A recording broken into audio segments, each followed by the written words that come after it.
You know who it is. You know what it is. It's the Sizzle in the building. And we're here talking that money, the money lines. We're talking about everything that's hot and everything you should know to get your money. Jay, are you ready to talk about your money and how to get your money? You know what? Let me tell you something. I need my money. I need my money when it's funny. I need my money when it's runny. You know what I'm saying? I just want my loot. All right. Well, I didn't know that you were a MC today. You know what? Hey, I'm DJ J.SIZZLE. J.SIZZLE. You know what I'm saying? In the building. hizzy, y'all just don't know. Y'all need to come party with me. When I be out, I'm trying to get out some little events here and there. But you want to shake your groove thing, 70s, 80s, and 90s. You know what I'm saying? Where you can get out there and have a good time. You know, we ain't got to worry about the drive-bys and all that. I'm your DJ. Well, you don't have to worry about the drive-bys. That says it all, that's my friend. tagline right there. That says it all, my friend. I'm your DJ when you don't have to worry about the drive. Absolutely. Come and ride with me, J.SIZZLE. You can come and wear your sparkle tops and your platform shoes at my party. Okay. Well, the one thing you can do is get you some money to party with, because if you're listening to us today, you're listening to our best picks and parlays, everything that comes from week 14 in the NFL. Jay, Yes, it's a lot of money to be made. Yeah. A lot of stuff going on out there. Let's just start it out. Okay, man. Let's start it out, man, with week 14, some of the parlay picks. The Texans, Broncos, and the Eagles, right? You've got negative 3.5 on the Texans over the Jets, plus 2.5 at Chargers, and the Eagles are at a plus 3.5 over the Cowboys. Let me say this.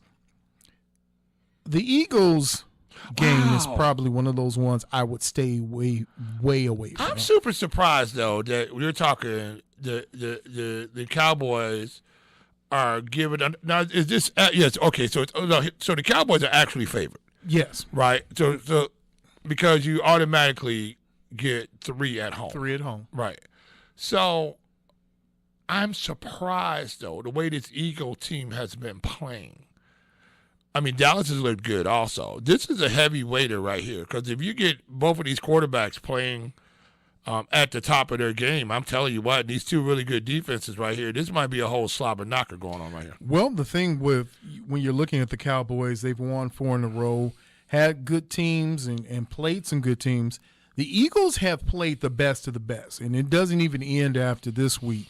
But it's one of those things at home, as you said, with giving 3 at home, I would stay away from Eagles, Cowboys. Now, Broncos and Chargers is where you can make some money. Because right now everyone is still on the, I don't know if the Fighting Sierras are for real, but ladies and gentlemen, let me tell you, it's a back-end shift, and they're getting their act together, and I would be concerned if Mr. Sierra comes in and plays me right now. Well, the problem right now is that they have not been great against the spread. I mean, they're 6-13 against the spread lately. But when the Fighting Sierras look pretty good, the Fighting Sierras are darn good. And it all depends which Russell we get. If we get the Russell that gets opportunity to sit in the pocket a little bit and throw the long ball on you, because I'm gonna tell you what Russ has been able to do is extend the pocket, and he's been getting the ball out a lot quicker now than what he has been before. And Russ still has the big arm. He can still out throw your secondary. Mm-hmm. Which their secondary has been horrendous. Yeah. It has been atrocious. Right now, they are one of the worst secondaries in the league. And the Broncos' defense is a lot better. So when you're looking at something that can cause Justin Herbert problems, you're looking at over a span of 5 games? Yeah, about 5 games. He's only had 1 300-yard passing outing, and only 2, where he's had multiple touchdowns in those games. Well, but you got to look at how often the Chargers give up 300-yard games. You talk about Tua, got him, Kirk Cousins, Goff, Jordan Love. This season, you know, they really went at him this year. So we know that Chargers defense is not the greatest. And we know the Fighting Sierras, they can, if you get Russ loose on you, because he has been able to extend in plays outside the pocket And if he can continue to do that, and especially in play action, because you have to honor this run game now that the Broncos have been tossed out. It ain't great, but it's good enough that you have to honor it. And we know Russ is one of the best in the league at play action. Yeah, it's one of those things where I'm not throwing out the fact that you've got the Eagles who had a bad game against the 49ers. And everybody has those bad games. Because the 49ers are an excellent team, I'm not saying that you shouldn't put your money there. The biggest thing is you understand at this point that even if the Eagles lose, if they lose by a field goal, they'll still cover the spread. Yeah, but here's my thought of pride. Somebody's getting whipped down in this game. I got this me in one of those 40-10 games. I got somebody going to get jumped on early. Because one team's going to be up and the other one's not going to be ready.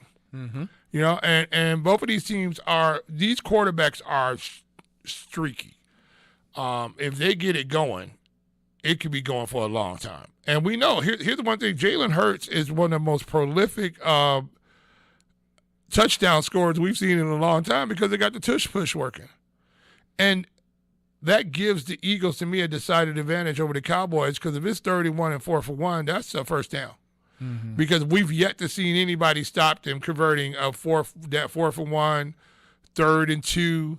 They're going to tush push, and you just can't stop it. Mm-hmm. You know, I actually did an in-depth study of the tush push, and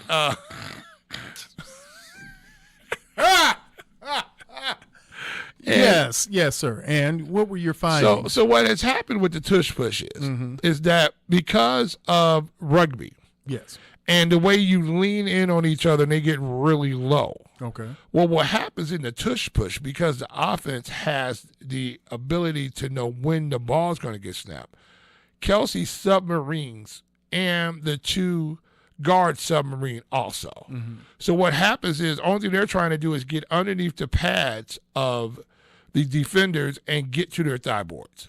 That's all they're trying to do. And from that point on, now you've taken away the middle base away because you are lower than they are because you know when you're going to snap the football.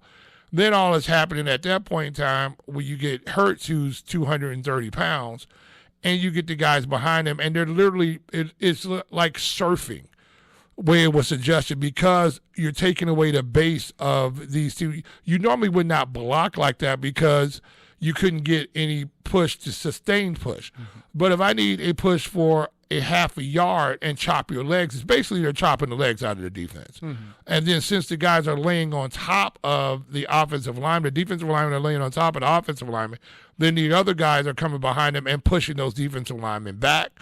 And basically there's nothing really you can do about it unless you get lower. Then I'm waiting for a defender just to lay down on the ground in front of the center and just let's lay down and stop them from getting up underneath him. But there's no way to defeat this thing. There really is not. Well, if you lay down, there is high risk of injury. Yeah. And a neck injury there. I'm waiting for somebody to get I don't want nobody to get hurt. But because they're submarining like they are, you're just waiting for something bad to go wrong. It's funny enough that we're talking about it, and we won't spend too much time on it, but if you've watched this play, it's where you see the Eagles are the best in the league of pushing forward, picking up short yardage. And you see college players now, you've seen college teams and high school coaches who are trying to implement this tush push, this low center of gravity. And now you've got all these coaches who are coming out with these ridiculous TikTok and Instagram videos that they say they know how to stop this play. Yeah, I don't think so. By submarining their linebackers over the line of scrimmage. But the problem with that is that once you're vertical, mm-hmm. right? It all depends at what point you become vertical. Correct. Because E equals MC squared, that means how fast your mass is moving, mm-hmm. right? To what it collides into. But the problem is you start decelerating. You don't keep accelerating. You start decelerating very rapidly. So after a while, you don't have power. You just have your mass going forward. Well, the issue is now because they're not hitting the quarterback square, right? that they're not knocking him back. They're going over the top of him because they have not fired right at the quarterback. It's, so much has to go, but you can't go and hit him with your face mask. And that's another thing. You're getting these young people into a bad position, and you're giving them bad habits. You're teaching them a bad technique, because what we've seen from those videos is those linebackers or even linemen, normally when they shoot, as you said, their trajectory, they're already in motion. So they're deaccelerating. They're going downward. And once they go down, they're not even close to the quarterback. Usually they miss and end up in the backfield, but that's because now you've overshot your intended target. And what's going to end up happening is somebody's going to take a run and start and time it up really well, and they're going to fly up and just nail somebody dead straight ahead. Mm-hmm. My issue is that you and I play football for a long, long time. And the one thing, what's the first thing they taught you from the time you're 7, 8 years old, 9 years old? Don't duck your head. Don't duck your head. Protect your neck. Don't duck. You need to see what you're going to hit. And because because these offensive linemen are ducking their heads to get down below, I don't want this to happen. But somebody's going to, one of these defensive linemen are going to fire straight down into the back of somebody's neck. That's the biggest issue. You're waiting to see, and you're not. It's not that you're waiting to see. You realize that this could cause a neck injury that could cause instantaneous paralysis. Yeah, I think this is going to get outlawed at some point in time. I believe that the league is going to move towards it, because if you've only got one team that's good at it, as we've seen with the Bears, they are not good at it. They've tried it, and it's not their specialty. Because they don't commit to it up front. Correct. You have to commit to it up front. You got to go. Have you seen Kelsey? Yes. When it's a full commitment. Now, he says all this humanity is laying on. He doesn't like it every time he does it. Mm-hmm. But the issue is that you have to bring in people that know how to do this. The Bears are trying to do this, but they're trying to put mass against mass. It is not mass against mass. It's okay. It's just like, can you push the car with the brakes with the brakes engaged? No. But you can push your car when the brakes are. Why? Because you're on a surface that it can roll on, right? Same thing when you get these bodies up underneath you and they've submarined you, you now can be slid across these bodies, and that's just what's happening. Until somebody figures out how to stop this offensive line from accelerating into the defensive line. Until you get one of these defensive linemen who decide they're going to come off and fire off the ball at about 3 inches high and rip that, and you know, because I'm going to tell you what, people don't realize this. Bad stuff happens down in the bottom of them piles. Yeah, that's why no defensive lineman with any sense would just volunteer and give himself up under that pile. Because you get, if not just for the sheer foolery that happens up top, you're looking at also getting cleated. Your hand, your neck, your arms. It's bad in there. So I don't know. I don't know how long this thing is going to last. I don't know. Maybe till the end of the season, and then as the Board of Regents meets and those higher ups come up with an opinion, I think they're going to change it. Maybe you can't do the scrum. And shout out to M-Train, because we talked about this. And we've talked about it. He is our resident scrummer as a rugby player, as a professional rugby player. Yeah. So how's he doing? He's doing well, and we're going to have to get him on the show. He wants to be on the show again. We're going to get him on the show. Maybe we'll have him on for a Christmas rugby scrum. He's got the big oblong rugby football. That's a big ball. That is a big. And they have to tote that thing around. That's a big. Pause. That's a toter. They have to tote it, and then they could just kick it whenever they get it. They just kick it. Kick it. They just kick it. Well, if you're still looking for money on the parlay with the Week 14 money line, let's check out 3 games where you can get some money going when you've got Ravens versus Rams, 49ers versus Seahawks, and Packers at Giants. Each of those games, you think that this is a time where the home team is going to take the L. I look for the Raiders to walk over the Rams, the 49ers to go in and beat up the Seahawks, and the Packers to walk out somehow with a victory at the Giants. So you've got a lot riding there. The Giants are 0-4 in these primetime games. I don't see – they look terribly. They're not terrible. They're not terrible. They're terribly. They just look bad. So if you're also looking at some of the picks and parlays and the long shot bets for Week 14 is the Bears versus the Lions. Bills at the Chiefs, and the Buccaneers at the Falcons. How you like this Bear versus the Lion matchup here? What do you think about that one? Bears versus, honestly, if you go in and play, from what we saw 2 weeks ago, the Bears are able to, if containment is correct on the defensive side, and as you were saying earlier, the defense is coming in, making more adjustments, playing better. It's a situation, Jay, where you could possibly see, all things working together, a Bear victory. But that's why this is a long shot bet. Well, you looked at the Bears. I want to say, what was that? They had like almost a 99% chance of winning that game that they lost. Mm-hmm. The Bears looked good. The defense looked good, right? But okay, I know we weren't going down this line, but we could leap down here because that's what I do because I'm just a leaper like that. All right. What does Justin Fields have to do? He has to show out in this game, but does he have to show out in all five to stay the Bears starting quarterback? Well, let's talk about it for a minute, Jay. Is it even a necessity? Because right now it seems like there's a foregone conclusion that there's going to be a change when it comes to Justin Fields somehow. I don't know if this is going to be movement where he gets dealt or he's still not going to be the long-term answer. And let me ask this question, Jay. Go ahead. Now with Jayden Daniels winning the Heisman, He's a little light though. Go ahead. does this now change some equations in how this Justin Fields thing go? See, here's my thing. Every week we keep moving the goalpost on where we are with Justin Fields and where this is going to go. And what I see with the Bears is the only reason why this is a conversation is because the Bears have an option that they haven't had before. Yeah. But we found that many teams, and we've seen this through history, those options are really pipe dreams. Let me ask you a question. I have a sinking suspicion. Sinking suspicion. Somehow I think Bo Nix is going to end up being a Bear. Let me say that I've never used that term. I think they're going to figure out. I think they're going to trade back a little bit. It's not a vomiting. Have your bowels just, when you said that, I got ill. I think somehow they're going to trade back and going to end up, Bo Nix is going to be sitting there and they're going to pick him up somewhere. Well, okay. Here's my thing.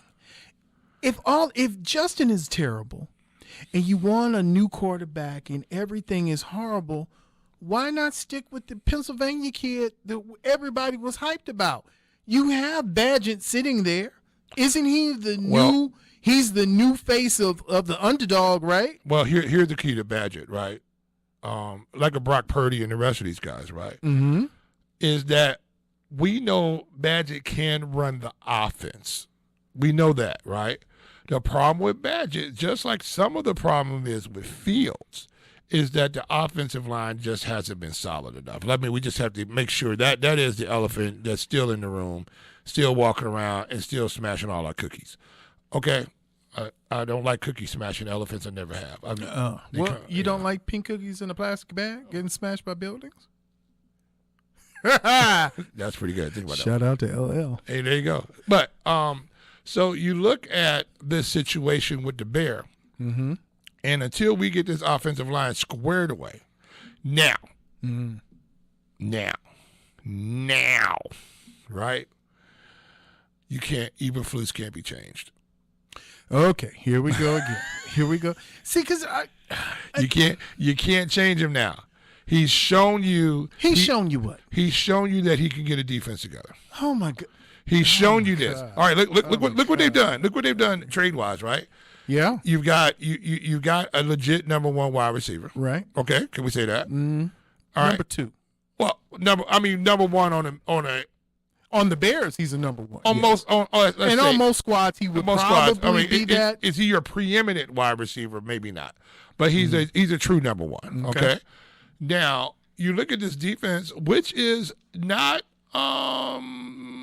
the monsters of the Midway right now, but they will come if they're all healthy. They will come and smack you in the mouth. All right, especially now when you see the Tasmanian tune I did with that, the Tasmanian Devil, Montez Sweat. I see that because he has changed the fabric of what this defense is, because now you got to send 2 guys over there to deal with him. Well, so then that means that it's imperative that now you go to Illinois, get the young man that is the closest thing to Warren Sapp you've seen in about 20 years. Yeah, well, they missed out on with the Eagles.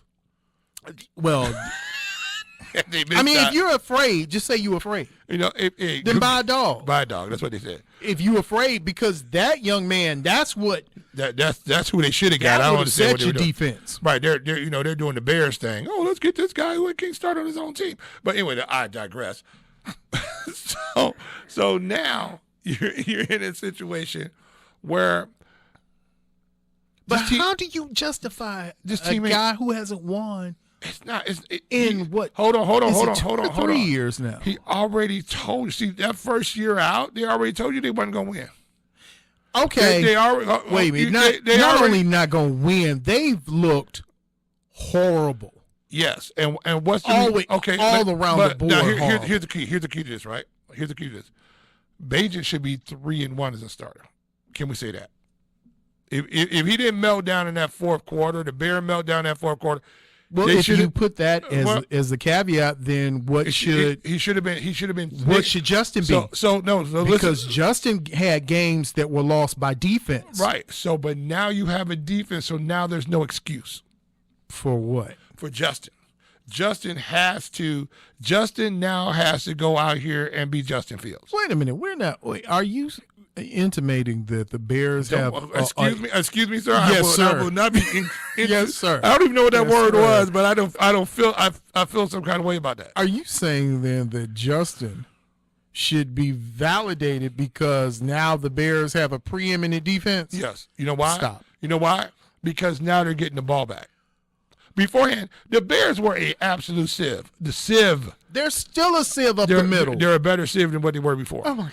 Oh, well, okay. Look at this linebacker core right now. Yes, that everybody is still. And I can't believe they trade Roquan. Oh my God! What? How you gonna let Roquan go? But it's a better group without Roquan. It's a much better group to play a 43. I'm concerned about any young man who tells me that he only knows how to play a 34 and not a 43. Well, okay. You have some guys who would not be as effective. Put Joey Bosa into where you had 3 down linemen and see what was going to happen. I think he could do it a lot better. You know who surprised me when their lack of knowledge of the 34? Who's that? Brian Urlacher. Well, Brian Urlacher was a safety number 1 first. He was. Why should he even care? He don't know what's happening up front. He don't know look, Brian Urlacher didn't figure out what was happening until they pulled him down and said, you know what, you're not going to play safety, you're going to play linebacker. He said, what? Ladies and gentlemen, if you could see the look on my face. What? Look, listen. Brian Urlacher was a safety. Right? He was a big old safety out there. Yeah. Do you think he had an idea of what was happening up front? And here's the killing part. The Bears and everybody are going on about their safety position with Eddie Jackson. You can let Eddie Jackson go and save that money. Go to any of the Hugh-back schools. Mm-hmm. Get you one of them linebackers who's fast. Yeah, put him out there. Undersized linebacker. Put him at safety. Now, let's go back to Brian Urlacher, the linebacker, right? Yes. What 730 pounds did he have in front of him at the 1 and 3 technique? When you got tractor trailer in front of you, the years, even Tommy Harris was undersized, but still one of the preeminent. And you had Washington. Techniques. You had Ted Washington there. You've had guys that they cycled through, which I still don't know why they got rid of that middle line. They were eating up these double teams. Killing it. We know Brian Urlacher can't shed a block to save his entire life. He cannot shed a block. But Brian Urlacher, who was one of the fastest guys on the team, was the fastest guy on his college team. One of the fastest guys on the team was shot out of a cannon at 250 pounds, and Urlacher could run anybody down. Mm-hmm. If the back was going sideways and Urlacher was coming straight ahead, Urlacher was going to catch you. Right? So the reason why Brian Urlacher was great, because he had 720 pounds in front of him at all times. As soon as they went light Urlacher all of a sudden could not take on those guards anymore. He is not Dick Buckus, RIP, rest his soul. He is not one of these guys who's going to shed you, right? He's not Mike Singletary, who was not that big, but who could come up underneath you and had the leverage that he could put the bow to you and drop you to your knees. Brian Urlacher was a freak of nature who could just fly and hit you if you had the heavyweight up front. The Bear doesn't have the head. They spent this money with Billings, right? Which I don't understand. Okay. What happened to the old school mantra of football that we're going to solidify, work our defense from inside out? Now we work our defenses from outside in. Now you see the cornerbacks, getting all the love right now, where it used to be it would be the interior, these linebackers in the interior getting the love, because that's where you have to play football from, is inside out. We see that with the offensive line. Because this offensive line does not have a preeminent center, they're going to be bad until they find one or until they create one. Well, we can say this, to your point, Jay, that the Bears defense has held opponents to a respectable 19.9 points per game. It will be outside, will be cold, someplace that Jared Goff has not had a lot of success California with. love. So it might be if the defense can do their end of the job and Justin can continue to progress and do as his tight end said and work in as they were playing in the playoffs, get into playoff mode. Playoffs. It could work. Now the Bills, I don't know. They're a team now.